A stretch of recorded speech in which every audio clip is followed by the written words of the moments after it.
taking no clients for that. I'm so sorry. I'm like a wig and weave specialist. Everything was really self-taught. When I started, I was not good. Maybe like a year or two into doing wigs, you learn like a lot of the important stuff like sanitation and like diseases of the scalp. Being able to transform somebody who's been through chemo and stuff like that, because I just feel like I know it brings back like a new level of confidence that you probably forgot that you had. You don't have to go to cosmetology school to learn to do wigs. I was about 5-6 months pregnant with my son. I lost my hair page. They told me that my page violated community guidelines. I ended up making my new page with Kiana's chair. Hair is everything. I do love being in the hair industry because I just feel like it's an industry that will never die. Welcome back to Voice of the Valley. Today we are here with Kiana. She is the founder and CEO of Kiana's Chair. She's a professional hairstylist. How are you doing today, Kiana? Good, how are you? Very good, very good. It's an excellent Tuesday, and we're ready to get started with our podcast for the week. Okay, I'm So, ready. how did you get involved first with hair? How did you find the passion for it? So growing up, it's weird because it's like growing up, I never like wanted to do hair. I never had a passion for it or anything. It kind of came out of nowhere. I remember it was my senior year of high school, and like I'd be on Instagram, I'd see the girls with like the cute wig styles and different colors and stuff, and I wanted to try it on myself. So I would come to school. I remember I came to school with like a pink wig. Everybody loved it, and then I did like a brown wig, and it was really cute. And my friends were just like, "Why don't you start doing hair?" And I was like, "Hair? Like doing hair on people? Like no, I just can't see myself doing that." But then like it's getting closer to the end of senior year and everybody's kind of figuring out what college they want to go to and stuff. And I'm just like, you know what? Why don't I just do hair and like, or like go to cosmetology school? So I enrolled myself in Empire Beauty School. I started in August of 2019, right after high school, and I graduated in November of 2020. So that's kind of started my hair journey there. And throughout the schooling, I began to fall more and more in love with hair. Um, I made a booking website one day randomly while I was still in school. I was kind of like using my clients as practice in a way. So I wasn't really upset about me not getting as many bookings when I first started my business. So let me see. I graduated cosmetology school November of 2020. And then I began working in a hair salon. And I worked in about 3 different hair salons. At my 3rd hair salon, I worked at Ashley Banks Hair Salon. That's where I got a lot of my like clientele and stuff. And from there, I left her salon and I ended up getting a suite because I was good enough to go on my own and have my own business and like, bring my clients from the salon to my suite and stuff. So that's kind of like a small. So I want story to ask my about hair. the education. Like we've all heard about Empire Beauty School. Like Mhm. is the education very good there? So, okay, I would say cosmetology school doesn't really like, they don't really teach you how to do hair like the hair that I do. So I'm like a wig and weave specialist. So they don't really go into too much depth about that type of stuff, but you do learn like hair cutting, hair coloring, and you learn like a lot of the important stuff like sanitation and like diseases of the scalp and such things like that. So I still would recommend somebody to go to cosmetology school. I think it's good to have your license and to just like know the important stuff like that, but you don't have to go to cosmetology school to learn how to do wigs. So you're a specialist for wigs. How did you learn that craft? Honestly, I learned before TikTok was a thing. I really graduated from YouTube University. Like YouTube was my thing. So um YouTube, practicing on myself. I'd practice on family members. I had a best friend that I used to practice on, and that's really how I learned. I never went to go take a class with anybody or anything. Everything was really self-taught. And I'm really a visual learner. So I could watch a video of a wig install and just like know how to execute right after. So that's kind of how I learned how to do them. But it does take a lot of practice. Like when I started, I was not good. Like I didn't get good until maybe like a year or two into doing wigs, but practice makes perfect. So How was your first paying customer? my first paying customer, like how was Like how was the experience? Was there a lot of pressure on you, or? Yes. I used to, every time I would get like a new client, especially like my first couple of clients, I'd always be nervous doing their hair and like getting paid for it. Cause I don't know, like it was just new to me, but it was like something like when I first did, I'm just like, yo, I could really get used to this. Like this could really be a job for me. Like, because it's something that I'm passionate about. It's not like I'm clocking into a job that I don't want to be at. Like I genuinely want to do this. It's never about the money. Like it's really a real passion for me. So That's great. How was the early journey like? Was there any hiccups or tough situations? um Not necessarily in the beginning because I did start while I was like ending high school. So I would say for anybody that wants to start doing something, if you're watching this and you're like younger, I would say to start like don't get too old to start. Like, but there's no such Mhm. thing as too old, but like put it like this, like I didn't really have like any like financial responsibilities or anything. So like it wasn't do or die for me. Like that's why it was kind of easy. Like it was just something I was doing. If I get a client, I do. If I don't, it wasn't like a big deal to me. But um I did reach a hardship during my business. I want to say this was in the beginning of 2023. I think it was. I was about like 5, 6 months pregnant with my son, and I had got an apartment. I began working from my apartment just to make it easier for me, so I don't have to get up and like go to my suite and do clients and stuff. And I lost my hair page. Like my first hair page that I ever had, my name was Hair by Key on there, and it had about 4 or 5 thousand followers. And I just remember being so proud of that page and so happy with where my business was. And I just lost everything. Like one day, I logged into Instagram and they told me that my page somehow violated community guidelines and they took down my entire page. I was never able to get my page back, but also losing my page, like I stopped getting bookings and everything. Like I thought I was at a point in my career where like, okay, I lost my page, but people are still gonna book me. Like it's gonna be okay. Everybody knows me, right? No. No, not at all. Like my booking slowed, everything slowed. And at that point, I had financial responsibilities. Like I said, I had my apartment, I had certain things that I had to pay for. So like I really was like, I don't know, I was really down bad. And it didn't last long. Like I honestly really needed that because what happened was I ended up making my new page, which is now Kiana's Chair, starting at complete zero. And I basically was just making a lot of reels and stuff. And some of my reels, like even my highest reel now to this day, is sitting at like 2.1 million views. And that's a reel that I made while I was going through that and trying to get my page back. So I really watched my page go from zero to like where it's at now, like quickly, pretty quick from making reels and content and stuff like that. But I could say that was definitely a very, very like humbling point in my life. Like it really humbled me so bad. But looking back, I really did need that to happen because it just made me go way harder. And then the fact that I had a newborn son, like depending on me and stuff, I really did have to go really hard to get back to where I was. So Yeah, I would say that that was a hard point. great. Looking through your Instagram, you have a pretty recognizable brand. Hmm. So you started that over in 2023. Yes. That was when you started your new page. Hmm. What do you think helped you kind of grow so quickly? Was it the reels? Definitely reels. Yeah, it was really reels, like reels, and I don't know, maybe some of the hashtags that I was using, but I could say that reels for sure grew my page. And I think just like content strategy, like just getting on camera and really grabbing your audience with the first 3 words that you Mhm. say. So I feel like that makes all the difference, the way that you show up in your content and just like having good lighting, a clear background, and just I don't know, just yeah. So Instagram is your main, is where your brand is Yeah. big at. Yeah. I'm on TikTok a little bit too. Follow me on TikTok if you don't. But What's your mostly Instagram. what's your TikTok? Uh the name is actually Kiana Jada. That's an incredible story though, Kiana because Jada. like as you said, you started out, there were hiccups in the road in the Mhm. beginning. You know, you went to Empire Beauty School. Did they teach you exactly what you need to know? No, but YouTube University, great.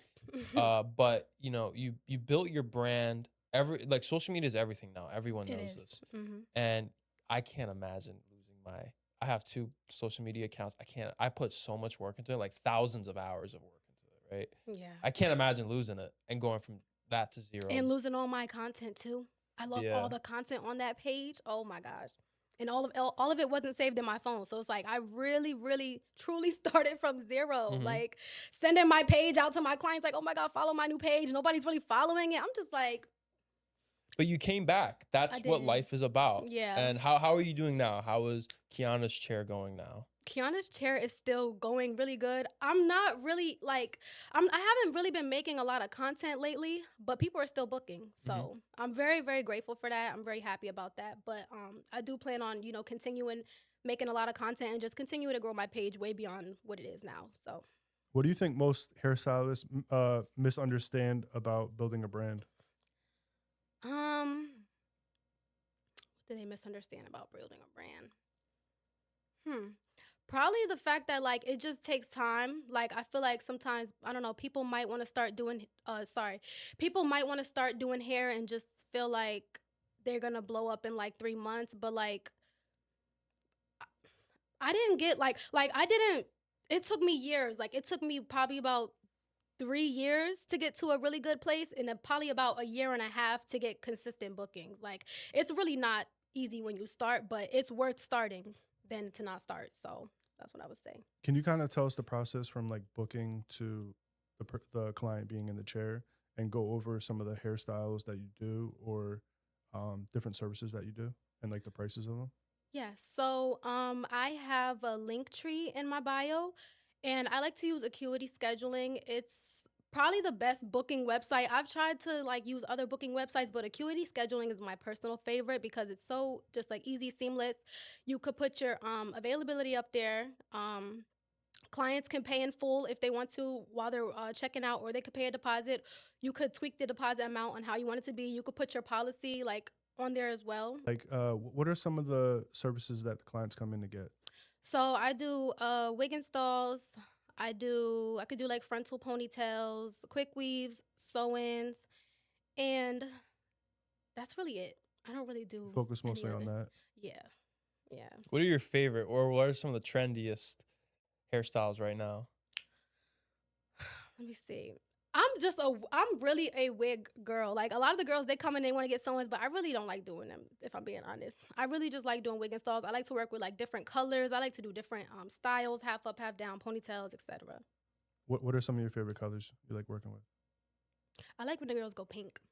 Really? Yeah. I'm not really even like a pink girl, but it's just something about pink hair. Like I just love it. Did think you it's have the like an academy or a workshop that you host? Or- Yes. So I did make another page called Kiana's Academy where I was planning on dropping like digital products, like how can I say, like virtual wig install tutorials and things. I do have like a lace maintenance course on that page.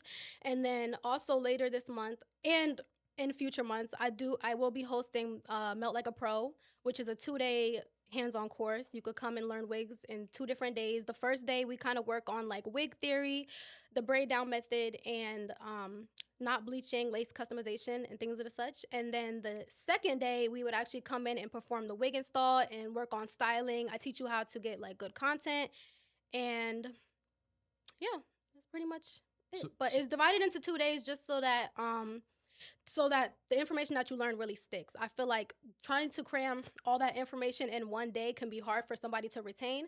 So I felt like dividing it into 2 different days will be easier for the person to like remember what they learned and stuff. so what inspired you to do that?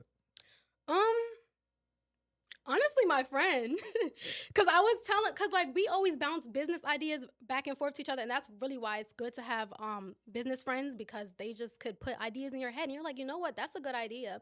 Because I was telling her like I want to do some sort of like academy where people come and learn, and she's just like, well, why don't you make it like a 2 or 3 day thing? And I'm like, you know what, I can do it in like 2 or 3 days. Like that's actually a really good idea. So What kind of separates the kind of academy you have from like a basic YouTube or other class trainings?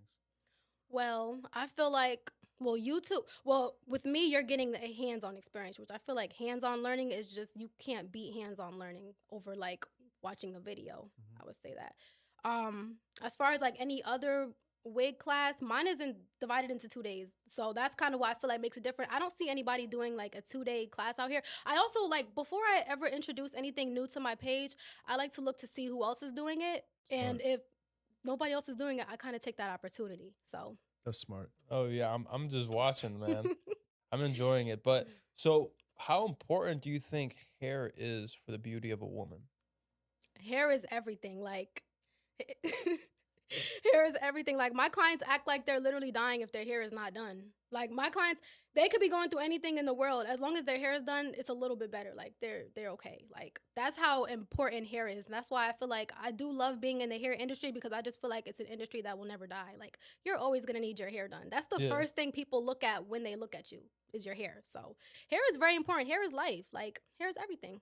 Do you have a lot of clients that come in that have gone through cancer and then they want a wig? I've had 2 different clients so far. I really do love like being able to transform somebody who's been through like chemo and stuff like that, because I just feel like I know it brings back like a new level of confidence that you probably forgot that you even had. Like I love being able to do that for people, and I just feel like hair is really healing. So I do love when people come and do like a transformation and stuff with me. It's Yeah. really fun. Yeah. I actually want to do more. So Yeah. feel free to reach out. Like if you want a transformation, I will gladly, happily do it. I really love doing that.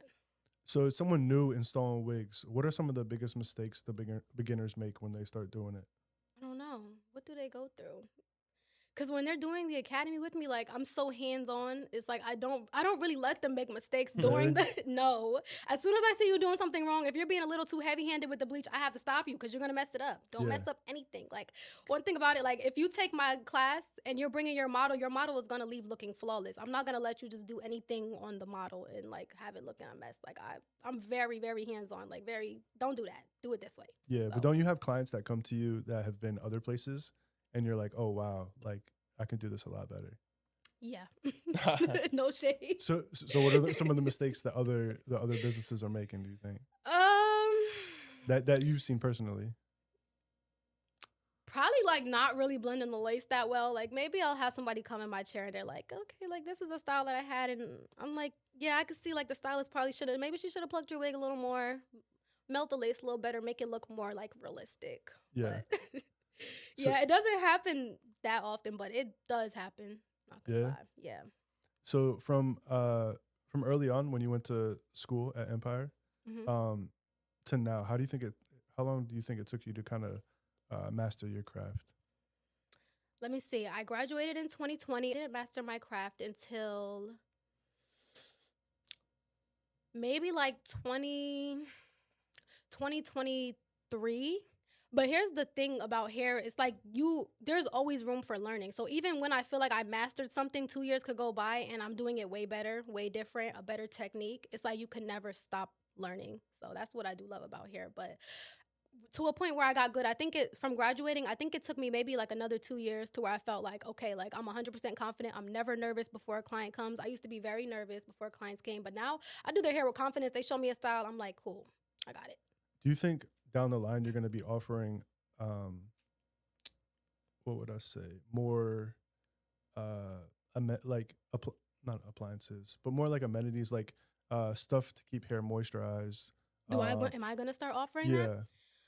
Like beauty products. Yeah, I would love to start a product line. I'm not gonna lie. I would do that. Maybe like my own personal like lace glue and stuff. But it's just about like testing out products and finding out what works. I would never want to just sell anything, and I feel like that's something that I also wouldn't ever rush. I wouldn't do more research on it and stuff. But yeah, later on down the line, I could definitely see myself offering like lace glues, maybe shampoo, conditioner, a cute little product line. That's also good. Okay, so Kiana, take us back. Were you born in Allentown? Like, are you from here?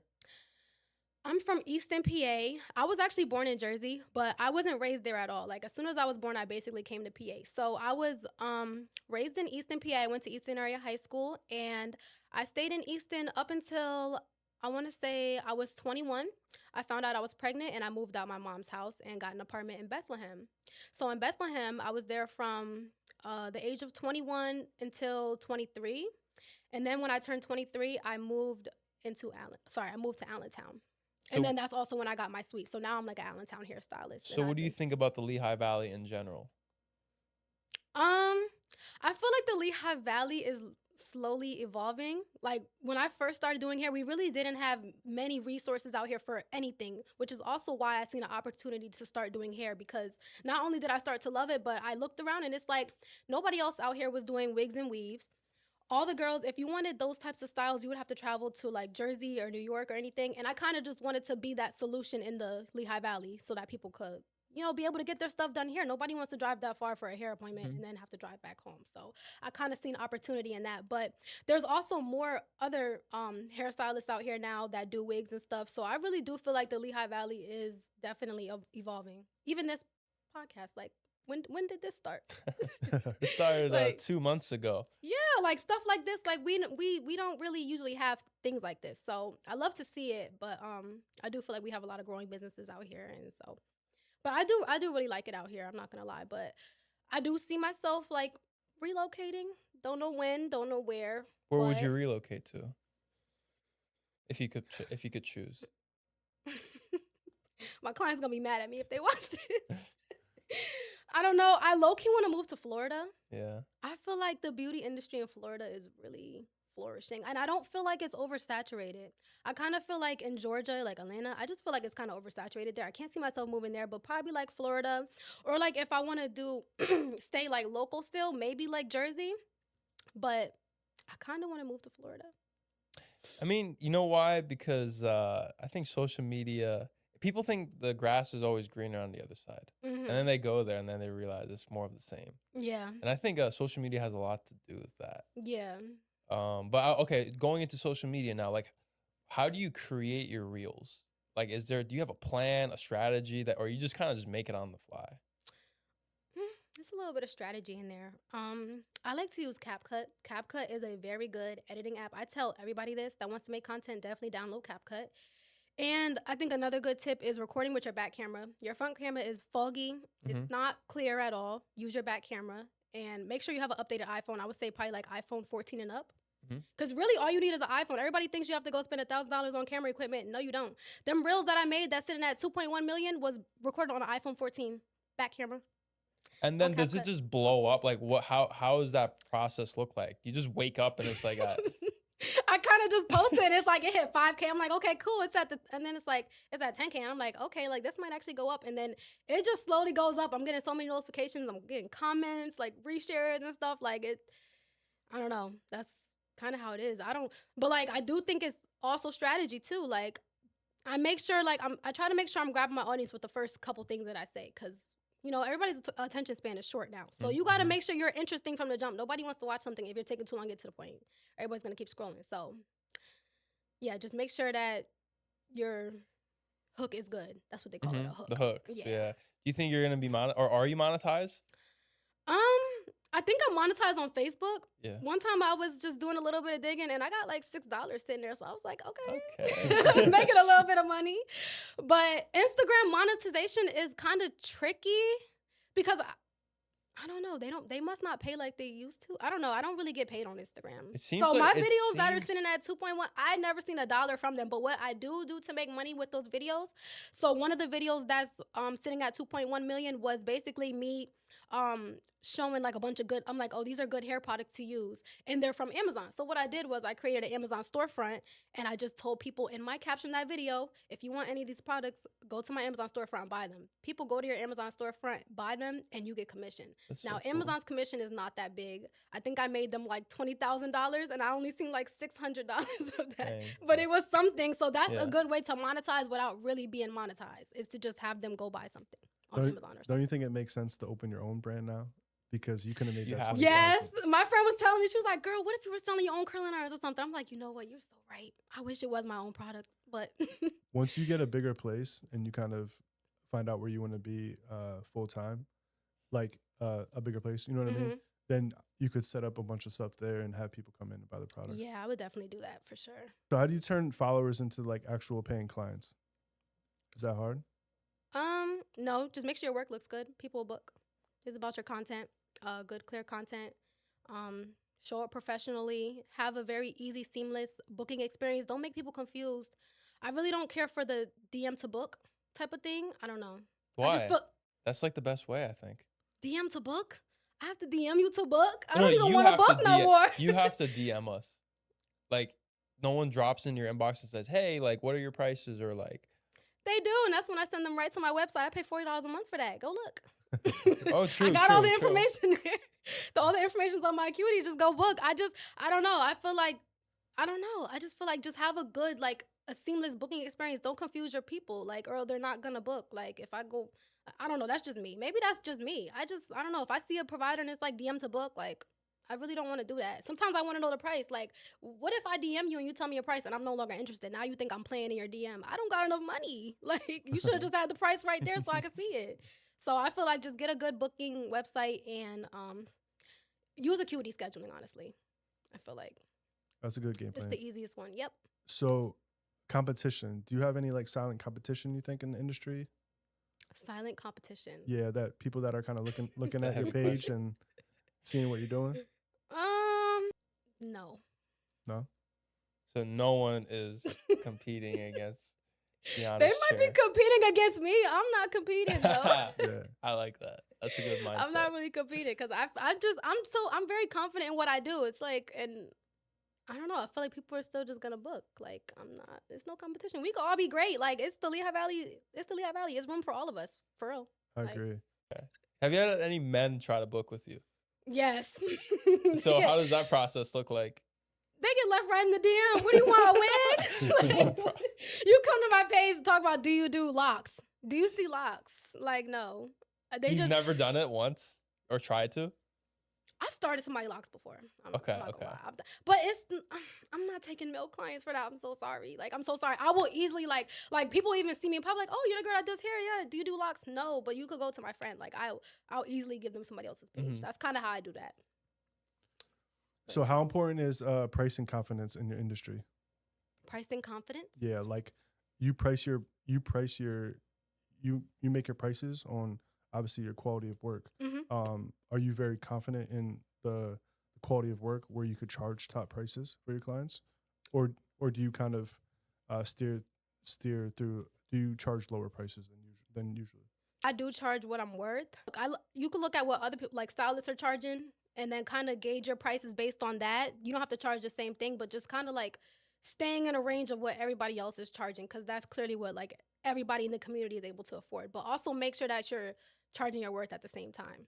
So you do your due diligence before you make all your prices? Yes. You kind of know who's charging what and everything? Yeah. I don't think I'm too crazy. Like, I feel like me and the other girls who do wigs, we charge like the same thing. Mm-hmm. So, yeah. But all of our quality work is pretty much the same, too. So, I feel like... So, what are some basic prices if someone's getting a wig? A wig install could be anywhere from $150 to like $250.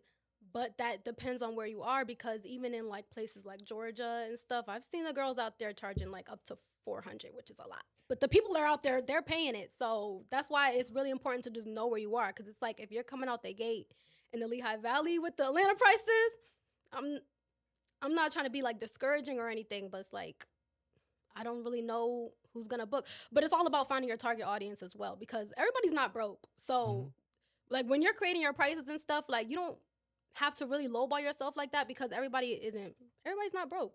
Yeah. So you don't really know what people can afford. So just charge your worth, add tax. So is that just the install, or does that include the wig as well? That's just the install. Wigs will probably add like an extra. It depends where you get it, because honestly, wigs can get really expensive depending on like the quality. If you're getting the highest quality, it could be like $500, $600. If you're getting like a regular standard, it could be maybe like $200, $250. But it's kind of a large range when it comes to the wig. But yeah. And then is there like maintenance to it? It's not like you just install it and then boom, you're done, right?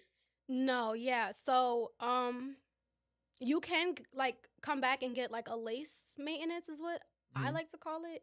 That's just something that you would get maybe like 2 weeks after you get your hair done, 2 to 3 weeks. My clients, maybe they even go a month sometimes. The lace retouched and stuff, and good as new. Like, and then I just want to like know the process. Like when you go to shower, like how does that work? You gotta wear a band. Okay. My girls know the elastic band. I'm gonna tell you every time after your appointment. You put the elastic band on when you showering or working out. Anything that involves like working steam, out too. Yeah, you gotta wear that. Yeah. Oh, okay. But anything that involves like steam, sweat, anything, I would tell them just to make sure they wear their band. And then what happens when they don't? Then they hitting me up 2 weeks later, begging me for a squeezing because they didn't follow the proper aftercare. But yeah, that's on them. Super cool. So I want to go into the school, the academy that you're starting again. I really think you should start that. Like the academy, YouTube and everything. Like like the virtual courses, everything and stuff. That's gonna be so big.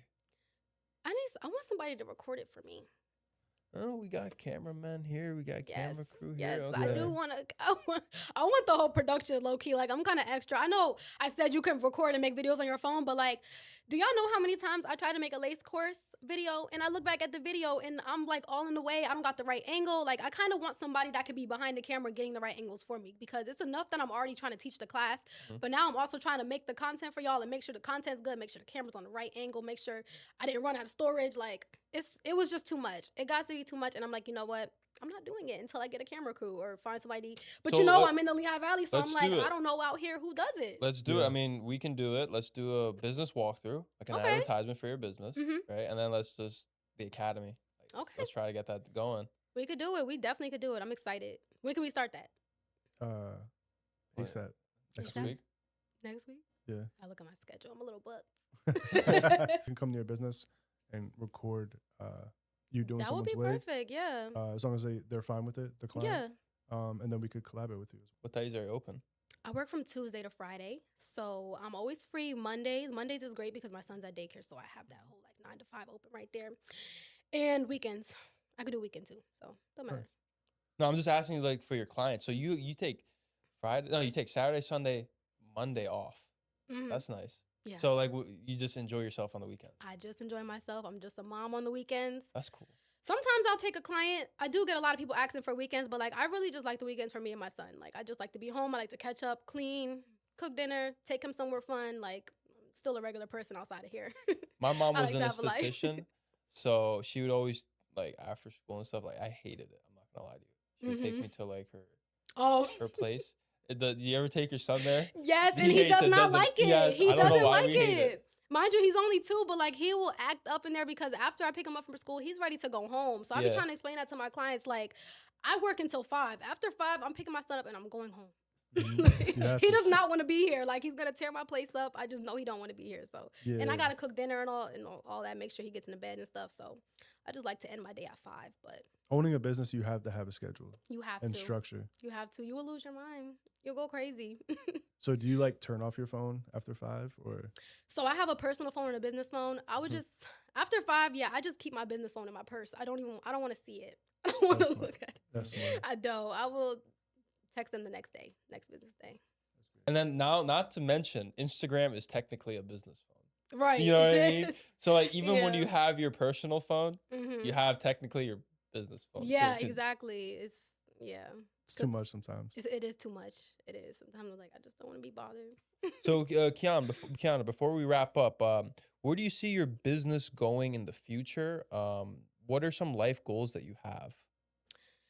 So I do love doing hair, but I know that it's not forever. I kind of want a business that runs itself. Like having people under my wing, really, really learning my techniques for a certain amount of weeks, and then they kind of just start working in there. Basically, think of it as me cloning myself. I would love to clone myself because I feel like a lot of people be like, Key, you're the only one out here that does wigs like this. You're the only one. And I hate that because it's like I need a break too. So I would love to be able to like bring a bunch of girls together, really, people who are really serious about their business and wanting to elevate and stuff, and just having them like work inside of a space where they could learn under me and then make their own money. Taking their own clients, basically being a me. And who would you say your clients say Key is? What you mean? Like, or your customers or your friends, who would they say you are, if you had to say? The hair girl. The hair girl. Yep, they call me the hair girl, the hairstylist. That's how one of my homegirls, I do her hair all the time. That's how she introduced me to other people. They're like, yeah, this is Kiana, the hair girl. This is the hair girl. The girl that does my hair. That's kind of how they view me. That's what they call me. The hair girl. I'm the hairstylist. The hair girl. Nice. So thank you so much for coming on the podcast. It's been excellent. Of course. We'll see you on the next one. Thank you for having me. It was a pleasure. The Instagram is Kiana's chair. I hope to see you guys in my chair. Be sure to book, join the academy, and just look out for our project. Thank you, Kiana. Thank you.